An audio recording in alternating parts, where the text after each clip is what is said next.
Akira 10,000 साल बाद आंखें खोलता है।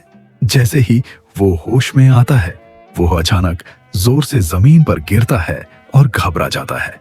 खड़े होते ही उसे महसूस होता है कि उसके सारे जख्म गायब हो चुके हैं और उसके शरीर पर एक भी कपड़ा नहीं होता। वो हैरान होकर आसपास देखता है, सोच नहीं पाता कि वो कहां आया कैसे। फिर एक रोशनी की किरण दिखाई देती है तो वो उस तरफ चल पड़ता है। बाहर निकालता ही उसका दिल हिल जाता है। पूरा शहर बर्बाद, बिल्कुल खत्म हो चुका होता है। कहीं दूर एक हुड पहनी हुई औरत धीरे से उसका नाम लेती है, लेकिन अकीरा को कुछ समझ नहीं आता।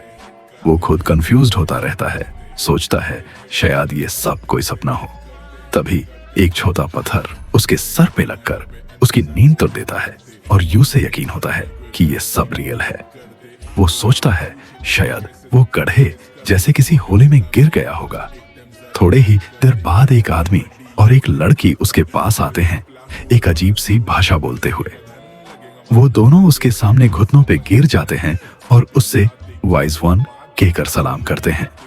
अकीरा और ज्यादा कंफ्यूज्ड हो जाता है। आदमी बताता है कि कल रात भयानक भूकंप आया था, पुरानी इमारतें टूट गई थी और वो लोग देखने आए थे कि कहीं वाइज वन को नुकसान तो नहीं हुआ। आदमी की बेटी अकीरा को छेड़ती है और उसका बाप उसे दांत कर माफी मांगता है। अकीरा उन्हें कहता है कि वो ठीक है, पर जैसे ही खड़ा होता है तो दोबारा गिर जाता है। उसका शरीर अभी तक कमजोर होता है। कुछ वक्त बाद वो बैलगाड़ी में लेट कर जा रहा होता है, जिसे वो आदमी चला रहा होता है। लड़की उस पर नजर रखती है, चिंता करती है कि वो ठीक तो महसूस कर रहा है या नहीं। अकीरा उन दोनों का शुक्रिया अदा करता है और कहता है कि उन्होंने शायद किसी और को उसके साथ कंफ्यूज कर दिया है। आदमी फिर अपना नाम बताता है, विया।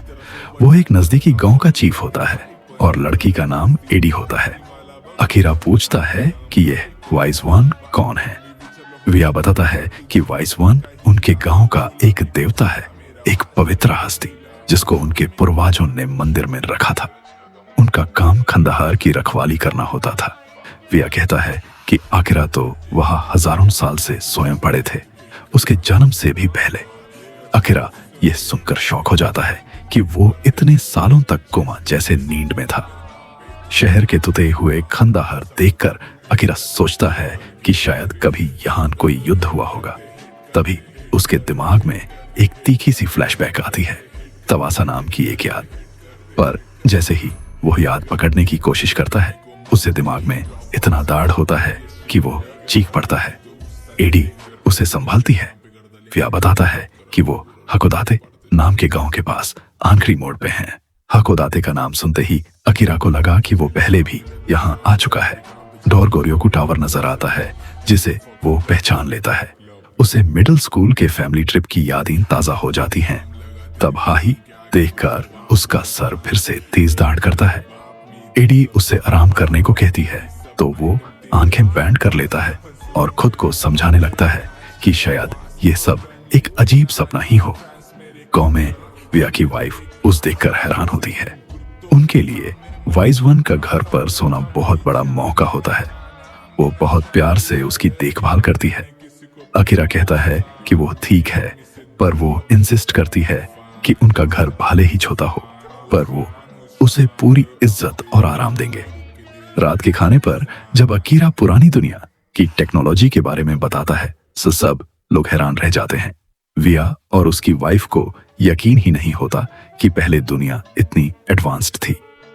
अकीरा पूछता है कि वो कितने साल से सो रहा था, पर कोई जवाब नहीं होता क्योंकि लोगों के पास कोई रिकॉर्ड्स नहीं होते। वो सिर्फ आम लोग होते हैं जिनके पास हिस्ट्री की पहुंच नहीं होती। तभी एक गांव का आदमी कहता है कि वाइज वन का जिक्र छुपाना अव्वल के कानून के हिसाब से रेलिक छुपाना माना जाता है। अकीरा पूछता है अव्वल क्या है, तो विया बताता है कि पहले दुनिया देशों में बनती थी, पर अव्वल ने सब कंट्रीज मिटाकर एक ग्लोबल सिस्टम बना दिया। अब कोई नेशंस नहीं बचे, अव्वल ही सब कुछ कंट्रोल करता है, जहां माल कानून सब कुछ। अकीरा इस बात से हिल जाता है। उसे समझ आता है कि दुनिया 1000 साल में कितनी बदल चुकी है। एडी क्यूरियस होकर उसकी एज पूछती है। अकीरा कहता है कि वो आध बरा था जब वो सोया था, पर अब एक्चुअली कितने साल के हैं वो खुद नहीं जानता। विया का भाई बोलता है कि उन्हें तुरंत अकीरा को आउल के पास रिपोर्ट करना चाहिए, तभी घर में टेंशन बढ़ जाती है। कुछ लोग कहते हैं कि रेलिक छुपाने पर ग्रावे पनिशमेंट होता है। विया कहता है कि अकीरा अभी अभी जागा है, उसे एडजस्ट करने दो। विया की वाइफ सबको दांत देती है, कहती है कि अकीरा अभी कंफ्यूज है और दार में है, वो कोई चीज नहीं है जिसे पकड़कर रिपोर्ट कर दिया जाए। एडी अपनी मां की ब्रेवरी को इमिटेट करती है। सीन में थोड़ी वार्मथ आ जाती है, पर सभी लोग अंदरूनी डर से घबराए रहते हैं। रात को अकीरा रूफ पर जाकर आसमान देखता है। चंदनी रात, गांव की शांति, सब कुछ अजीब लगता है। उसे तवासा याद आती रहती है। दूर कहीं एक हुड पहनी लड़की उन्हें देख रही होती है। एक आदमी घोड़े पर बैठकर गांव से दूर जाता है, शायद किसी को इन्फॉर्म करने। सुबह अकीरा फ्रेश होने के बाद डिसाइड करता है कि उसे तवासा के बारे में क्लूज ढूंढने होंगे।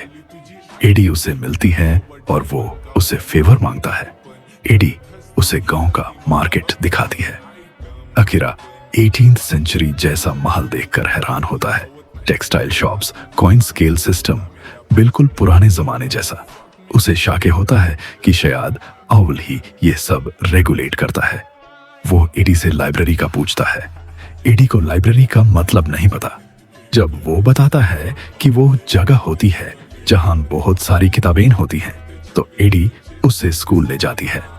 तभी हुड वाली लड़की उन्हें छुप कर देख रही होती है। स्कूल में अकीरा पुराने रिकॉर्ड्स ढूंढता है, पर तवासा या पुरानी वर्ल्ड के बारे में कुछ नहीं मिलता। उसे लगता है कि आउल इंफॉर्मेशन को सेंसर करता है। जब वो एडी से पूछता है कि आउल से कांटेक्ट कैसे करते हैं, तो एडी गुस्से से कहती है कि वो आउल से नफरत करती है। उनका एटीट्यूड, उनका वायलेंस, सब कुछ बुरा है। दोनों गांव में आगे बढ़ रहे होते हैं, तब किसी घर से खुशी की आवाज आती है। एक सेरेमनी चल रही होती है। अकीरा सोचता है शायद वेडिंग है, पर एडी बताती है कि इसे एल्सा कहते हैं, जहां लोग एक दूसरे को पार्टनर के रूप में चूज करते हैं। ये मैरिज जैसा होता है, पर इस दुनिया में दो औरतें, दो आदमी या तीन लोग मिलकर भी एक एल्सा ग्रुप बना सकते हैं। अकीरा शॉक होता है। एडी अपने फैमिली का एग्जाम्पल देती है। उसके पापा, मम्मी और पापा वी तीनों एक ग्रुप हैं। अकीरा सोचता है कि इस दुनिया में रिलेशनशिप नॉर्म्स भी बिल्कुल बदल चुके हैं। 2038 के फ्लैशबैक में अकीरा तवासा के साथ होता है। वो एलसी प्रोजेक्ट पर काम कर रहे होते हैं। बातें वार्मथ से भारी होती हैं। अकीरा तवासा को एक रिंग गिफ्ट करता है, पर वो कहती है कि उसे बिग सिस मत बुलाओ। वापस प्रेजेंट में हुड वाली लड़की उन्हें फॉलो कर रही होती है। तभी विया की वाइफ उन्हें बुलाती है कि ट्रैक्टर टूट गया है, हेल्प चाहिए। अकीरा यूज रिपेयर कर देता है और सब लोग हैरान हो जाते हैं। लेकिन तभी सोल्जर्स आ जाते हैं। उनके साथ एक कमिश्नर जनरल कनिस। पापा उन्हें अकीरा दिखा देता है। विया के परिवार के सब शॉक्ड होते हैं। कनिस वाइज 1 का टाइटल सुनकर हंसी करता है, फिर कहता है कि अकीरा एक एंशिएंट रेलिक है और रेलिक को ह्यूमन राइट्स नहीं दिए जाते। वो अकीरा को बालों से पकड़कर खींचता है और बताता है कि आउल इंफॉर्मेशन को कैसे कंट्रोल करता है। विया रोकने आता है, पर कनिस उसकी टांग में गोली मार देता है। सब लोग शॉक हो जाते हैं। तब रीना चिल्लाती है। कनिस एडी को भी ले जाने का हुक्म देता है, क्योंकि उसने अकीरा को पहली बार देखा था। अकीरा देखता रहता है, पर कुछ कर नहीं पाता। विया पेन में चिल्लाता है। कनिस अकीरा, विया और एडी को ट्रेन के साथ लगे होल्डिंग सेल में बैंड कर देता है। कनिस 3 सोल्जर्स को भेजता है कि वो हकोदाटे विलेज के सब लोगों को मार डालें, ताकि कोई गौ विटनेस ना रहे। अकीरा गुस्से में चिल्लाता है, पर कोई उसकी नहीं सुनता। तभी एक क्लोक्ड लड़की आती है, होल्डिंग सेल को तोड़ देती है और सोल्जर्स को मार गिराती है। वो अकीरा को बचाती है। उसका नाम युगार होता है, और शौक की बात ये कि वो तवासा जैसी ही दिखती है। वो बताती है कि वो एंड्रॉयड है। अकीरा यूज थैंक्स कहता है। वो कहती है कि वो हेल्प तभी करेगी जब अकीरा उसका एक फेवर मान ले। अकीरा हाँ बोल देता है। वो फेवर होता है शादी। अकीरा शॉक हो जाता है। युगर उसे वही रिंग दिखाती है जो अकीरा ने तवासा को दी थी। अकीरा पूछता है तवासा कहाँ है, पर वो कहती है क्लासिफाइड। एडी उस मोमेंट में आकर विया का इलाज करवाती है। पापा माफी मांगता है और अकीरा यूस माफ कर देता है। अकीरा डिसाइड करता है कि वो गांव छोड़ देगा। युगर साथ चल पड़ती है। सुबह वो दोनों उस जगह जाते हैं जहां अकीरा पहली बार जागा था। फिर यमामी और हकुबो नाम की दो औरतें आती हैं, दोनों युगर जैसे एंड्रॉइड फेसेस वाले। वो एडी को ढूंढ रहे होते हैं और एडी को चोट पहुंचाते हैं। एडी उन्हें स्मार्ट वॉच देती है, अकीरा का पुराना वॉच। उसमें तवासा का एक फेयरवेल मैसेज होता है। वो कहती है कि उससे बहुत गलतियां हुई। वो चाहती है और अकीरा उसे ढूंढने की कोशिश न करे। अकीरा इमोशनल हो जाता है, पर फिर भी तवासा को ढूंढने का डिसाइड करता है। युगर उसे पूछती है कि वो कहां जाएगा, तो अकीरा कहता है टोक्यो के ओमगी हाउस। दोनों यात्रा शुरू कर देते हैं। बीच में एक छोटी लड़की अमोरू मिलती है। वो उनकी गाइड बन जाती है। अकीरा उसकी कला की तारीफ करता है। वो खिलौती है। युगर कहता है कि लोगोयंस वो लोग होते हैं जो क्राइम्स या डेट्स के बदले अपने ह्यूमन राइट्स त्याग देते हैं और जिंदा रहने के लिए ऑयल के लिए काम करते हैं। अमोरू उन्हें माउंट ओसोर के थ्रू गाइड करती है।